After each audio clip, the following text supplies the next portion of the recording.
जय हिंद दोस्तों, welcome back और एक नए वीडियो में और एक नए टॉपिक्स के साथ मैं हूं राजेश और मैं हूं डॉक्टर देव।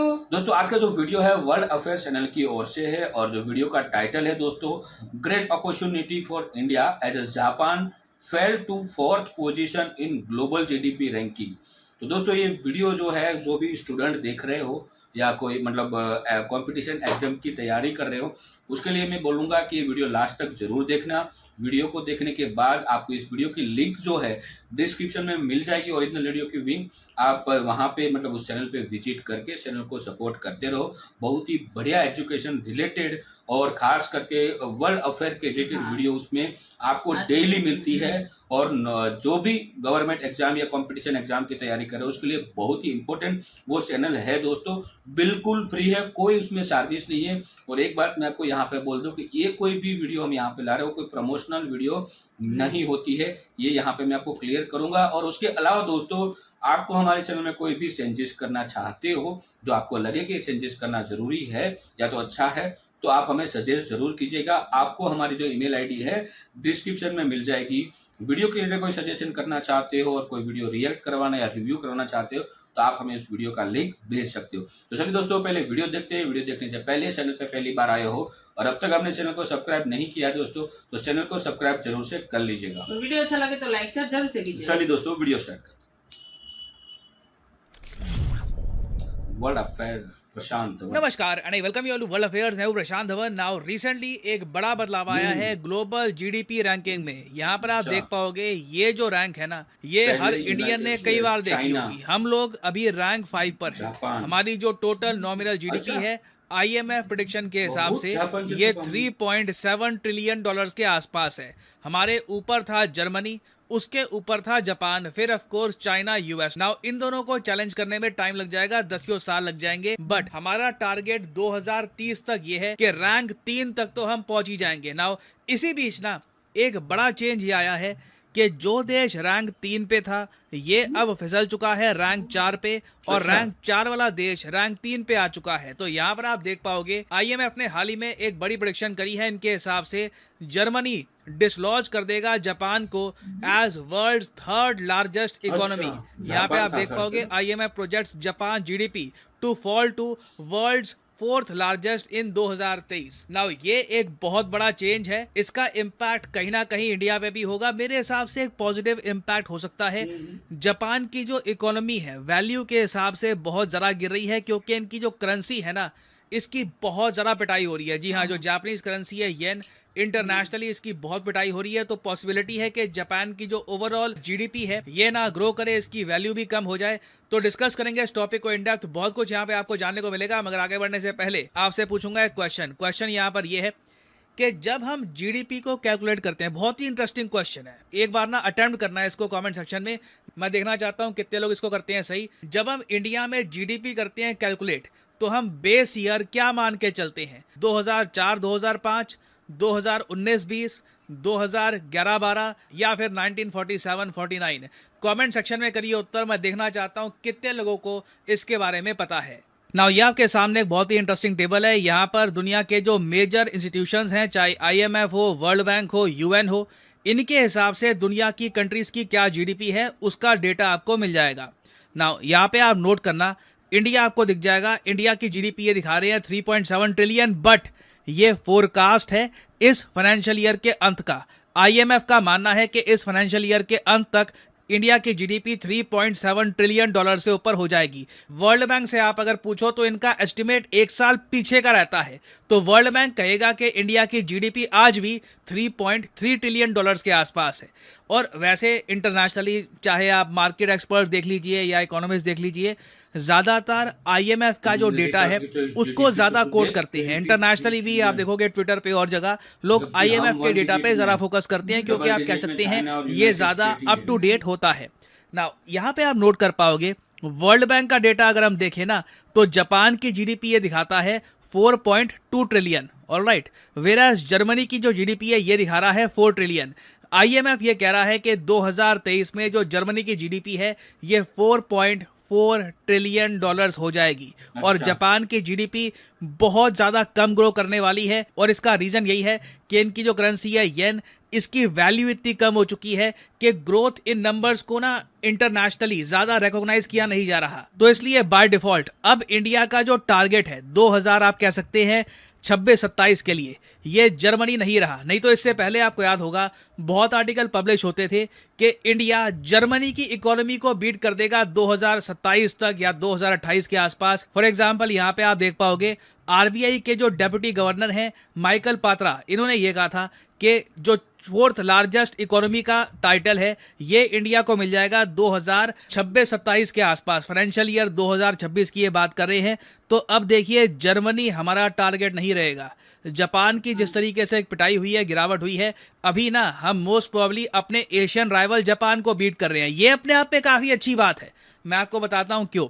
क्योंकि जैसे ही इंडिया जापान को बीट करेगा मोस्ट प्रोबेबली लग रहा है कि 2026-27 के आसपास हम कर सकते हैं, और उसके बाद 2030 के आसपास जर्मनी को भी हम बीट कर देंगे। जैसे ही हम जापान को बीट करते हैं तो एशिया में चाइना के बाद हम दूसरी सबसे बड़ी इकोनॉमी बन जाएंगे। अभी हम एशिया में तीसरे स्पॉट पे हैं। देखो ग्लोबली इंडिया के बारे में सब लोग जानते हैं, इंडिया राइज कर ही रहा है, बट एशिया दुनिया का जो सबसे इंपॉर्टेंट कॉन्टिनेंट है, सबसे बड़ा कॉन्टिनेंट है, सबसे आबादी वाला कॉन्टिनेंट है, वहां पे आप जब सेकंड लार्जेस्ट इकोनॉमी बन जाते हो ना तो ऑब्वियसली इन्वेस्टर्स का जो इंटरेस्ट है ये जागता है, आपकी जो इंपॉर्टेंस है रीजन में ये भी बहुत ज़्यादा बढ़ जाती है। अब यहाँ पे आपका एक क्वेश्चन ये आएगा कि मगर जर्मनी रिसेशन में नहीं चला गया था। बात चल रही थी कि जर्मनी की जो इकोनॉमी है ग्रो नहीं कर रही, वहाँ पे एक्चुअली इकोनॉमी श्रिंक कर रही है, तो ये जापान के आगे कैसे निकल गए? वेल देखो पहली बात तो आपको नोट करनी पड़ेगी कि जब हम पूरे साल के जीडीपी का आंकड़ा निकालते हैं तब उसमें हम 4 क्वार्टर गिनते हैं, ठीक है। एक क्वार्टर होता है 3 महीने का। नाउ जर्मनी के साथ क्या हुआ है, पिछले 2 क्वार्टर में इनकी जो ग्रोथ रेट है ये नेगेटिव में गई है। हालांकि मुझको ऐड करना पड़ेगा, जो ये नेगेटिव ग्रोथ रेट है ऐसा नहीं है कि बहुत ज़्यादा मतलब डिस्ट्रक्टिव है।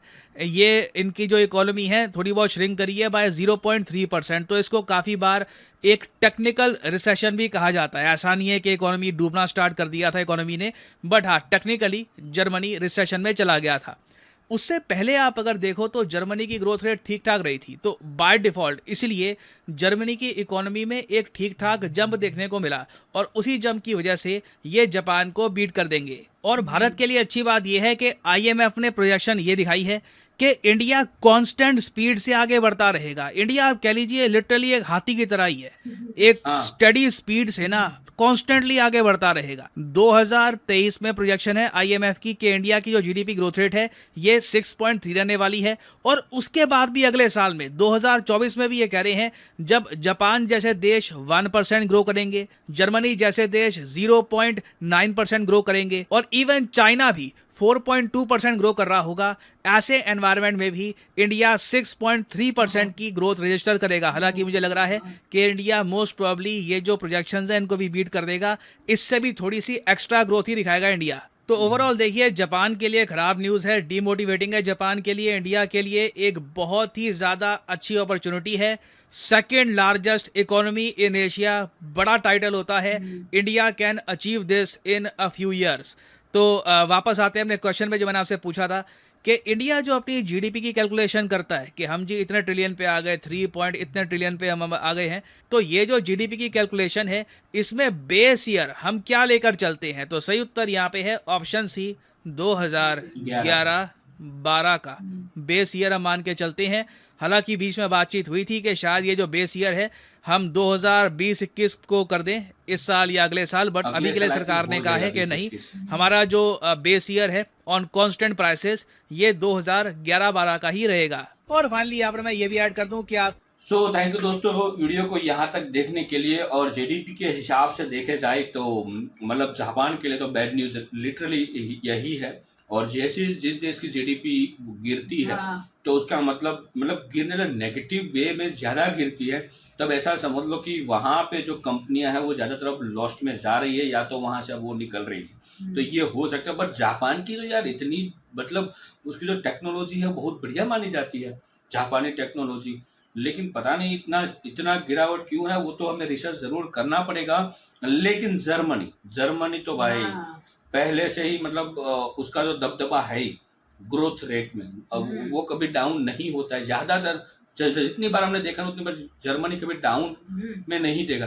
जनरली 0.3% ये टेक्निकली बोल सकते हैं, तो उसमें इतना वो नहीं, मतलब नेगेटिव में नहीं हाँ, काउंट negative किया में जाता। नहीं आता। लेकिन भारत अब इस हिसाब से हम जो हाँ, ग्रो कर रहे हैं, वो मतलब पूरे वर्ल्ड मान चुका है कि भारत जिस हिसाब से ग्रो कर रहा है वो कंसिस्टेंसी वही रहेगी। और कोई देश मतलब कोई कंट्री इतना ज्यादा मतलब फास्टेस्ट मतलब ग्रो नहीं कर रहा है। जो भी कंट्री हो ग्रो करने में तभी ग्रो कर सकती है जब उसकी जो पिछली पीढ़ी होती है, मतलब अभी जैसे कि नरेंद्र मोदी जी प्रधानमंत्री है, तो नरेंद्र मोदी जी उसके बाद की पीढ़ी को ठीक करने में लगेंगे तो ये ग्रोथ रेट और बढ़ने लगेगी।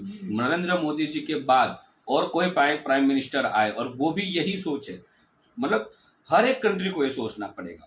और जब हर एक कंट्री ऐसा सोचेगी कि उसके जो चाइल्ड है कंट्री में, जितने भी जो बच्चे आने पढ़ वाली रहे हैं, पीढ़ी है, हाँ, हाँ, वो उसको बढ़िया एजुकेशन मिले, उसको पौष्टिक आहार मिले, मतलब हेल्थ भी उसकी अच्छी रहे, तो ये सब कुछ पॉसिबिलिटी है। कोई भी कंट्री की जो भी जीडीपी होती है या इकोनॉमिक जो भी आप बोलो, वो कभी भी रातों रात ग्रो नहीं हो सकती, उसके लिए टाइम लगता है। अब जैसे कि अभी हम जो है 5th नंबर पे, वो वर्ल्ड वाइड, ठीक है, और एशिया में हम नंबर 3 पे हैं, तो वहां पे नंबर 2 पे आने के लिए ऐसा नहीं कि एक ही साल में आ जाए, हाँ, लेकिन 2-3 साल हो सकता है। हाँ, जापान को अभी तो गिर रही है जापान की जीडीपी, तो फिर हमें चांस है सेकंड लार्जेस्ट एशियन। बिल्कुल बिल्कुल, और जब एशियाई कंट्री जितने भी है उनमें हम सेकंड लार्जेस्ट हो जाए तो फिर हम और आगे बढ़ सकते हैं, जब वर्ल्ड वाइड भी स्टेप हम नंबर 3 पे आ सकते हाँ, हैं। जर्मनी को बीट कर सकते हैं। क्योंकि ऐसे जब भी दूसरे कंट्री जो होते हैं वो जब एशियाई कंट्री में इन्वेस्ट करना चाहेंगे तो ये लोग पहले जीडीपी ग्रोथ देखते हैं कि कौन सा कंट्री है अच्छा ग्रो कर रहा है। हाँ, जैसे आज तक सब चाइना में इन्वेस्ट करते थे, इसलिए चाइना की जीडीपी मतलब बहुत स्ट्रॉन्ग। नहीं, चाइना में भी ऐसा नहीं, देखो चाइना में भी इन्वेस्टमेंट और भी होगी, लेकिन जिस हिसाब से दोनों देश की पॉपुलेशन बढ़ रही है तो दोनों देश पे इन्वेस्टमेंट आएगी। लेकिन चाइना डाउन होने का रीजन कोविड है, कोरोना की वजह से बहुत डाउन हुआ है चाइना।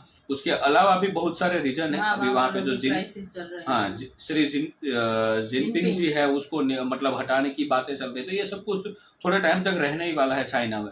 जैसे वो सब कुछ नॉर्मलाइजेशन हो जाएगा तो चाइना और ग्रो कर सकता है, लेकिन अभी चाइना जो है हड़पने वाली चीजों में ज्यादा फोकस कर रहा है। जब वो खत्म कर देगा तो हो सकता है कि वो भी फोकस हो जाए। और लेकिन दोस्तों अब इंडिया नहीं रुकना चाहिए, ये हमारे हाथ में है। ये अब अभी की जो करंट पीढ़ी चल रही है, करंट जो यंगस्टर है, उन लोगों के हाथ में, उनको समझना पड़ेगा, एजुकेटेड होना पड़ेगा, नॉलेज लेनी पड़ेगी और आगे बढ़ना पड़ेगा। और एक चीज दोस्तों याद रखना, कोई भी बिजनेस आप करो तो ये आपका एक चीज ये समझ लो कि जीडीपी में कुछ परसेंटेज आपका पार्ट है, इतना समझ लो।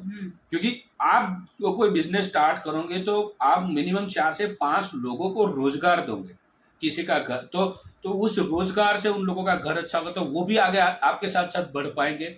जैसे जैसे लोग आगे चलते जाएंगे, बढ़ते जाएंगे, इकोनॉमिकली ग्रो होते जाएंगे, हमारा कंट्री ग्रो होता रहेगा। बिल्कुल दोस्तों, अब इंडिया रुकना नहीं चाहिए, बड़ा हाथी है, चलता रहता है। तो ये एग्जाम्पल सेट कर दो फिर से और कंट्री को इतना बूस्ट करो कि लोग है ना, ये अभी पड़ोसी मुल्क वाले तो मतलब भौंक रहे अड़ोस पड़ोस में, वो भौंकना बंद कर दे।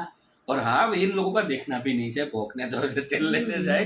तो दोस्तों वीडियो के बारे में आपकी क्या राय है हमें कमेंट में लिखकर जरूर बताइएगा। कुछ सजेशन देना चाहते हो वीडियो के बारे में तो कमेंट में जरूर से लिखिएगा, या फिर आप हमें मेल भी कर सकते हो, मेल भी हम आपका रिप्लाई जरूर देंगे। तो वीडियो अच्छी लगी तो लाइक और शेयर जरूर से कीजिएगा। आपसे फिलहाल विदाई लेते हैं, मिलते हैं और एक नए वीडियो में आपके साथ। टिल देन जय हिंद, जय भारत।